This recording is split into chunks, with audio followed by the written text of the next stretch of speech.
Yo, what's up guys? It's Michael from Chess Lifestyle. And yo, I'm actually proper buzzing because I just managed to beat Stockfish. And I promise you this isn't this isn't bait. But I managed to beat Stockfish and I feel like a bloody legend. So let me give you some context before I get into it. Yeah, so basically, I managed to beat a guy who was evidently cheating with Stockfish.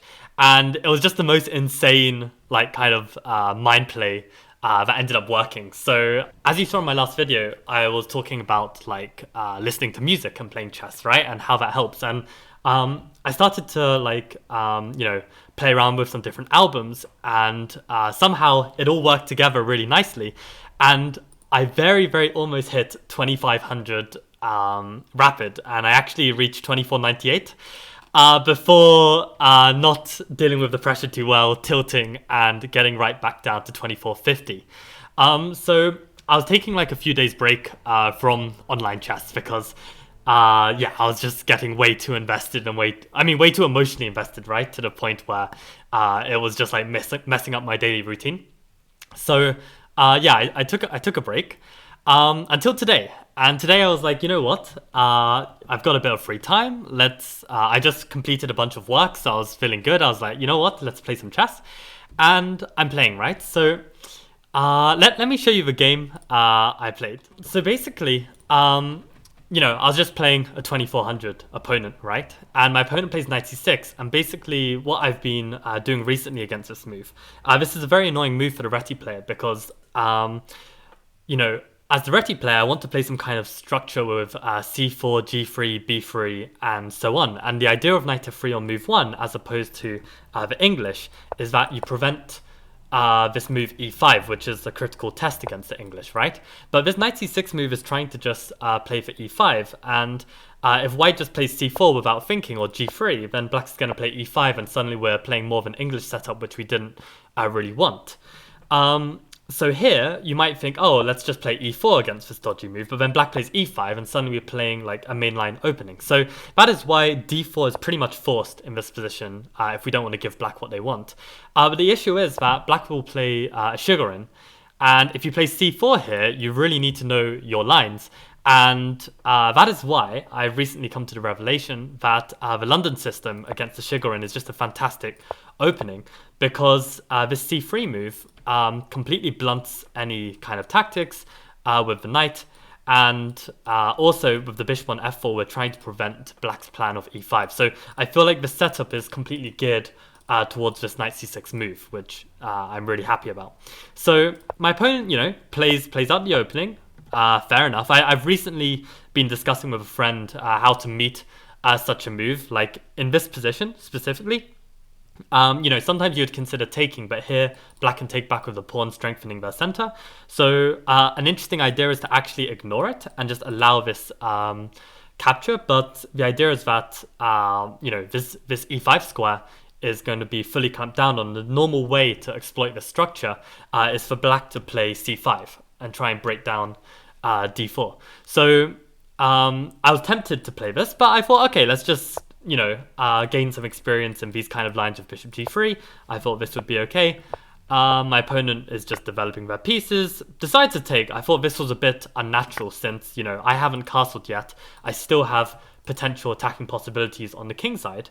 But my opponent followed up with queen d6, fair enough. And I thought here, well, actually, why don't I just try and win this bishop, right? So I played the move knight h4. The bishop has no squares that avoids the trade. And here, I very quickly just took on e4, and he took back with the pawn, and suddenly I realized, oh wait, my knight is trapped. g5 traps my knight. It's a bit dodgy for black in terms of their king safety, but ultimately they're a piece up. So suddenly I was like, oh man, this must be like some, opening trick or something. This is actually really clever. And I thought, I might already be screwed, but I was like, you know what, Michael? No, we're going to fight today. We're really going to try and find a move. And at first glance, f4 looks like a way to stop g5, but on f4, it looks like it falls apart because they take en passant, and however you take back, you drop this g3 pawn with check. But the more I looked at it, the more I realized that after f4, after e takes f, g takes f, and queen takes g3 check, I can just play king d2. and incredibly my pawns are all like controlling the center. And in fact, I get 2 open files against the black king, so I've got like significant like practical play here. So I played f4 and I was quite happy because I was thinking, well, okay, if they don't take, well, now I've stopped g5, happy days. But then my opponent instantly plays h6 and I'm like, he's foreseen my f4 plan. And he's next going to play g5 and my knight is still trapped. So at this moment, I thought, well, sod it, I'm going to lose the knight. Let's try and create some pressure on the king side. So this happens. I was considering whether to take with the rook, but I didn't think it would be enough because I thought that they could play king g7 and rook h8 and manage to hold. So I decided to take with the pawn. And then my opponent played knight e7, allowing me to push g5. And then they start going after this pawn. And I played queen d2 thinking everything was fine. I'll castle queenside, bring my rooks to this side, maybe open up the king side. And then they played knight f5. And I was just like, wow, okay. This guy is just like absolutely bossing it. Like these moves are great. I castle queenside. He grabs my pawn. I bring my rook to g1. And, you know, I bring my rook to g1 and I've put my rook on the line of a king. And any human here, right, would probably spend a second to just make sure that I've got no counterplay with this taking on h6. But my opponent just takes on f4 immediately. And it was kind of at this moment where I was thinking, like, is this guy for real? Like, is he actually that strong? Where he's just, like, completely evaluated that there's no attack on the king. He can just grab this pawn, no problem. And to be honest, I was still giving him the benefit of the doubt. I was like, recently, like the 2400s on lichess, they've all been playing very well. It's just tough out here. Let's just try and play some chess. So I was trying to calculate like how to continue. And it was just as I was like looking into this rook g4 move, because obviously the knight can't take because it's a pin. My opponent decides to message me, and he decides to message me, hello, right? So at this moment, I'm thinking, like, why is he messaging me hello? Is he just, like, taking a piss because, he's completely crushing me over the board? But then I was thinking, like, yeah, it's a bit weird for him to message me hello in this position particularly. So I decided to take a chance at something, right? I checked out his profile. I saw that he was from Zambia. And I just went with, bro, it's haram to cheat. And then he replies, what have I done? And then I just leave it at, I hope Allah forgives you. And then he replies with, I'm a Christian. So I was just like, well, okay, let's just offer him a draw. Maybe if he's really a cheat, he'll just accept the draw and accept that he's been caught. But he just declines the draw. So I'm like, well, okay, let's just play on then. So in this position, I just play rook g4. And immediately my opponent plays queen f1. And yeah, here, maybe I should have taken with the bishop, but I just, in the moment of it, I just took with the rook. Maybe I should have slowed down. I mean, I was a bit low on time. But he just blunders the queen, right? So at this moment, the play continues, and my opponent is just trying to play whatever he's seeing on his phone, right? And I decide to simplify as well. Like, I was like, you know what? A tricky knight with 3 minutes on the clock. I'm not dealing with this. So I traded this. Rook g8, I didn't anticipate. So I guess GG Stockfish. But then I brought the queen in. I gave a check. I grabbed another pawn. I tried to bring my bishop in. And I was trying to engineer some kind of like queen f6, bishop e2, or just simply win the pawn. But yeah, the good news is that, since everything is winning for me, it's not easy for my opponent to play the best move. Perhaps like, a grandmaster, for instance, would be able to give a much fighting test than Stockfish, since everything is, lost, right? So I'm trying to give checks. Obviously, he's not going to allow me to have a mate. And at this moment, he plays rook g7. And I see that there's a beautiful way to simplify to give me an advantage. So if you would like to pause the video and have a think here, white to play. So here, definitely we don't want to simplify like this, because if we give up, this pawn, then we're not gonna, it's not gonna be like so simple to win with this bishop against these two connected pawns, especially with 1 minute 30 on the clock. So thankfully I have hg6 and gf7. And now I've got the key move bishop h5, and if you've seen that you've got a majority on this side of the board, then you can evaluate this endgame as winning, because even though you can never take one of these pawns with the king, right, because as soon as you take, the other pawn runs, like this is the rule with the connected pawns, you can definitely stop them. with your king. So as long as I can stop these pawns with my king, my bishop can prevent this pawn from being taken, and I have a majority on the side of the board, I'm going to win this game. So after this was just a matter of cleanup. And oh, this is an interesting point actually, just around here.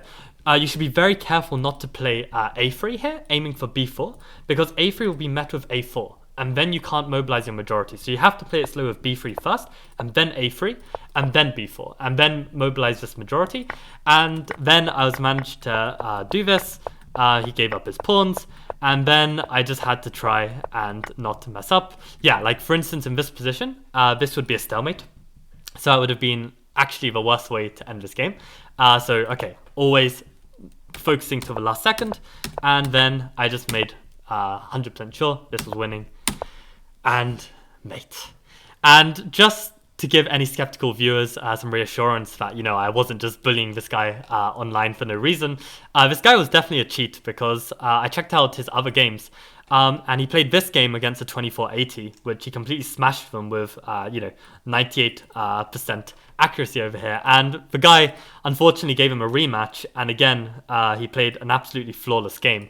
And actually, I've seen since then, he played one more game. Well, now he's playing a bunch of 30-second chess, bullet.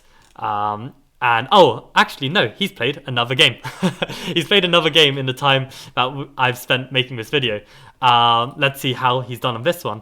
98% one in accuracy. Yeah, I don't believe it's probably like at this moment, like,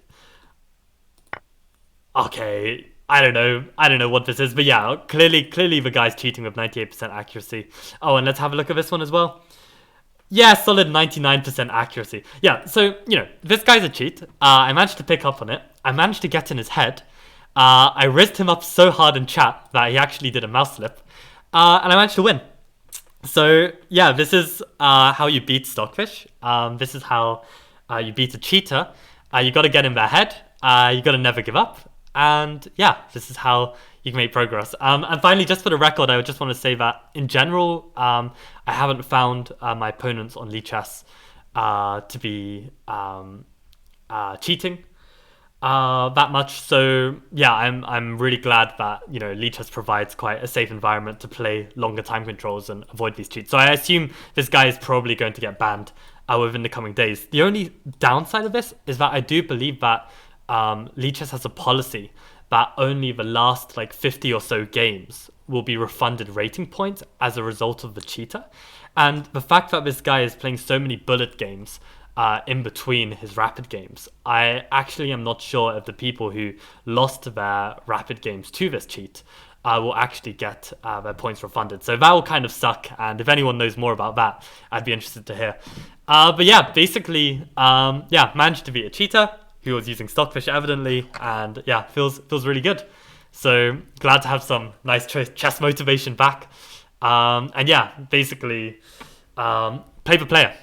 Don't always just play the position. So yeah, that's all from me. Thank you everyone for supporting me on Patreon. I'll leave all of you guys down here on the video, and see you in the next video.